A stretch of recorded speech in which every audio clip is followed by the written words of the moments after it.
A história do Oscar Schindler a gente conhece bem, né? Aquele industrial, a famosa lista, mais de 1.000 vidas salvas do Holocausto. É um símbolo de coragem que ficou para a história. Mas essa história, por mais incrível que seja, é só a pontinha do iceberg. A verdade é que o Schindler não estava sozinho. Longe, mas muito longe disso. Existiram milhares de outros heróis, pessoas comuns que fizeram o extraordinário. E aí a gente chega naquela pergunta fundamental que ecoa pela história. O que, afinal, faz um herói? O que leva uma pessoa a arriscar absolutamente tudo, não por fama, não por dinheiro, mas simplesmente para salvar outra? É algo que já nasce com a pessoa ou é uma escolha que se faz? Porque a coragem não foi um raio que caiu num lugar só. Foi mais como uma pequena chama, sabe, que se acendeu em incontáveis corações por toda a Europa. Pessoas de todas as origens, de todas as profissões, de todas as crenças, que no meio daquela escuridão toda decidiram ser um ponto de luz. São eles, os outros Schindlers. Ok, vamos mergulhar nisso. Porque é natural, né? Depois que a guerra acabou, a grande pergunta era: o que essa gente tinha em comum? A esperança era encontrar, sei lá, uma fórmula do heroísmo, um perfil psicológico que pudesse explicar e, quem sabe, até prever atos tão nobres.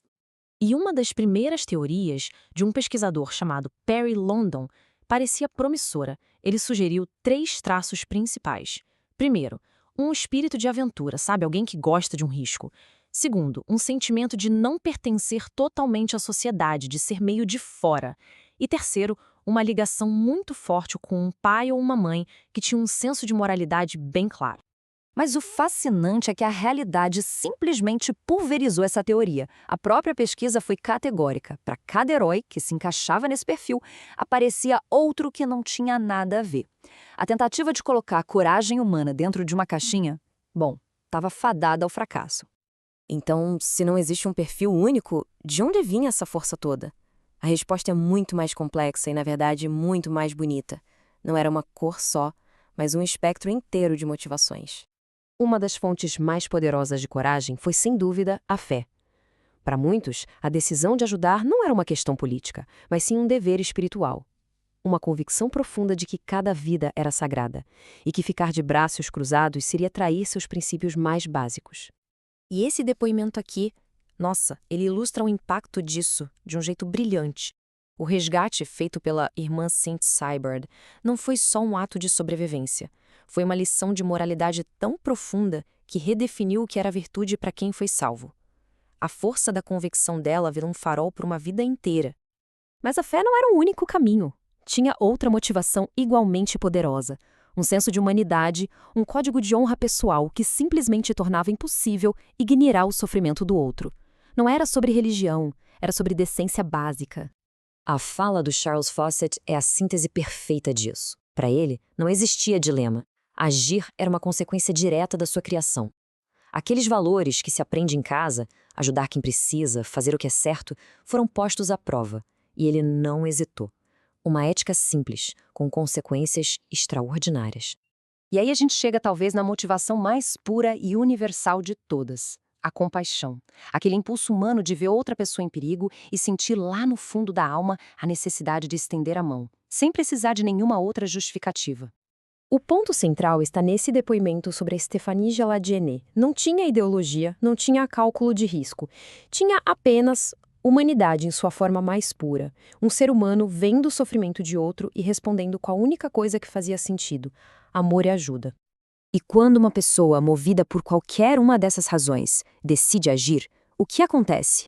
Bom, o resultado pode ter uma escala que é difícil até de colocar na cabeça. Olha só este número. Mais de 10.000. Essa é a quantidade de pessoas que o diplomata português Aristides de Sousa Mendes salvou ao emitir vistos contra as ordens expressas do governo dele. Ele sabia que isso ia destruir sua carreira, e destruiu.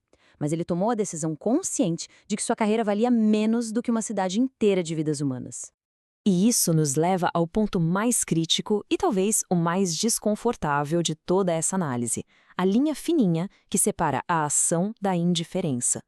Essa é a verdade que a gente não pode ignorar. Os heróis, eles foram a exceção. Para cada Aristides de Sousa Mendes, havia incontáveis pessoas que, por medo, por conveniência ou por pura apatia, escolheram não ver, não ouvir, não fazer nada. Este relato aqui é absolutamente arrepiante. Ele não descreve soldados nem monstros, descreve pessoas comuns numa confeitaria. Elas veem o medo nos olhos do menino, reconhecem a situação perturbadora, mas a preocupação delas não é com a vida dele, é com o incômodo que a presença dele está causando. E aqui, a conclusão de Elie Wiesel, alguém que viveu o horror na pele, é implacável. Diante de uma catástrofe humana, a indiferença deixa de ser uma posição neutra, ela se torna cúmplice. Desviar o olhar não é uma ausência de ação, é uma ação em si, uma que permite que o mal floresça. E assim a gente volta ao início. A grande conclusão é que o heroísmo não é um traço de personalidade, não é algo que se mede num teste. Ninguém nasce herói. O heroísmo é, fundamentalmente, uma escolha, uma decisão, feita no momento em que os valores de uma pessoa são postos à prova de verdade.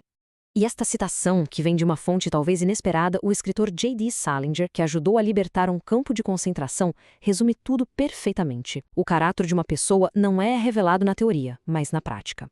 A crise não cria o herói ou o covarde, ela apenas revela quem eles sempre foram. E essa história toda deixa uma pergunta pairando no ar. As circunstâncias mudam, as décadas passam, mas a escolha fundamental, ela permanece. Diante da injustiça, seja ela grande ou pequena, a opção de agir ou de ser indiferente sempre vai se apresentar. A história desses heróis não serve apenas para admirá-los, mas para nos questionar. A pergunta deles para nós hoje é: o que a gente vai fazer quando chegar a nossa vez?